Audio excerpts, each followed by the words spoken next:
In this video, I'm going to talk about ways you can prepare your lawn for fall. I'm talking about warm season turf grass only. So our grass in the south goes dormant after we get our first frost. Sometimes that's in November, sometimes it's in December.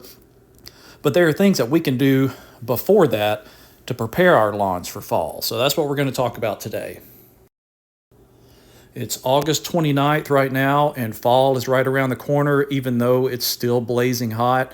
So the first thing you can do to prepare your lawn for fall is just to continue watering, and continue watering as long as it's hot. This time of year, you don't have to, it's not necessary to water every day. You don't even have to water 3 times a week, just once, maybe twice a week, but water deeply. Again, you don't have to water every day, but make sure you water deeply. That means water for a longer period of time.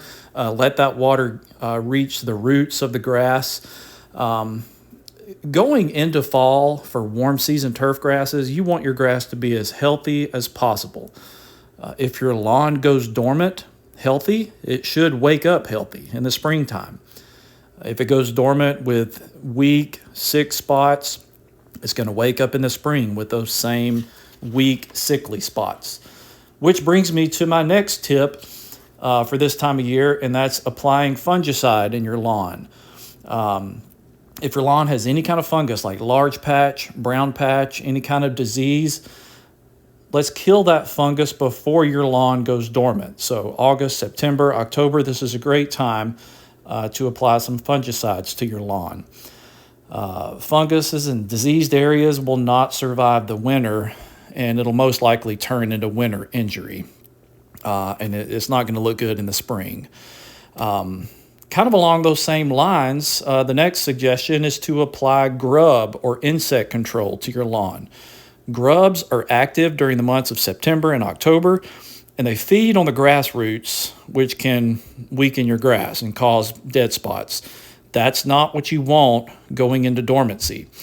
So put down some sort of grub control going into fall, and this will help your lawn be as healthy as possible as those fall months continue.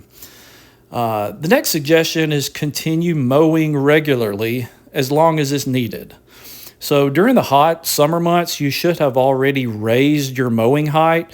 You do this in the heat of the summer to create a canopy to protect the roots from the heat and prevent heat stress. So you should not be mowing really low right now.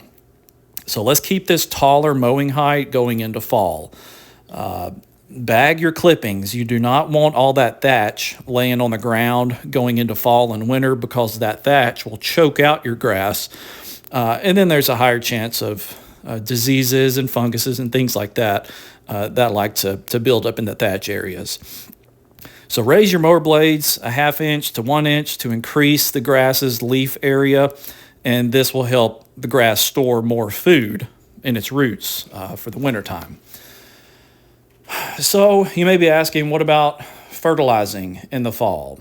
What about aerating or overseeding? In the south, you should have already applied a midsummer fertilizer or even a late summer fertilizer, and that's really all the fertilizer you need, in addition to, fertilizer in the spring. But this time of year, you really don't need any more fertilizer. No need for that going into the fall.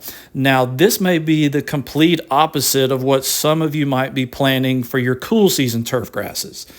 Some of you are getting ready to aerate and overseed and fertilize, but not in the south. We're starting to slow down. Now, I don't believe overseeding our warm season turf grasses for winter. I don't really believe in that. Just let it go dormant and just be brown for the winter like it's supposed to be. I feel like when we overseed our warm season turf grasses, although your lawn may be green throughout the winter, I feel like that's taking all the nutrients away from your dormant grass, and it's putting it into the overseeded grass, and it never fails. I always see those lawns greening up in the springtime extremely weak and just ugly, and they're slow to green up, and that's because all those nutrients have been wasted, or they've been going to the overseeded grass throughout the wintertime. So here in the South, just let your grass go dormant, let it be brown for the wintertime. A very important tip throughout the fall and on into winter is remove your leaves on a regular basis as they begin to fall. So leaves that are left on the ground for long periods of time will damage your grass. It's amazing the number of lawns that I see that are just covered in leaves all fall. Some people think letting all of the leaves fall and then doing one big cleanup at the end of the fall, early winter is the way to go. Well, that's not the way to go if you want your grass to survive. So just let this be a routine chore for you this fall, cleaning up leaves.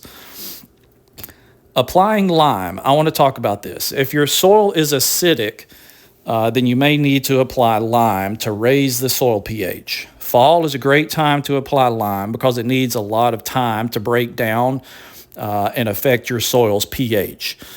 So putting out lime this year is a great time. You can check your soil pH by using a soil tester or a pH meter. If you pay a lawn service to do these treatments for you, your lawn service technician should have access to one of these pH meters. All you do is just stick it in the ground, and it tells you what your pH is and if you need lime or not. The last suggestion I have is to apply fall pre-emergent, and you can add some post-emergent in that as well. So spray your fall pre-emergent between Labor Day and Halloween. I like to get that first fall pre-emergent down sometime in that window. This is preventing weeds like poana, other wintertime weeds from invading your lawn. Now, I believe the fall pre-emergent is the most important treatment of the whole year, especially if you want a weed-free lawn. So get your fall pre-emergent down. You can do some split applications, whatever product you're using. Read the label. If the label gives you a certain rate to spray, you can split that in half. You can do one treatment in September and then do another treatment in November. So it's okay to kind of spread the fall pre-emergent treatments out as long as you get some sort of pre-emergent in the ground before Halloween. So that's it for me today. I really appreciate you watching this video. Just follow these tips going into fall and your lawn should be in great shape.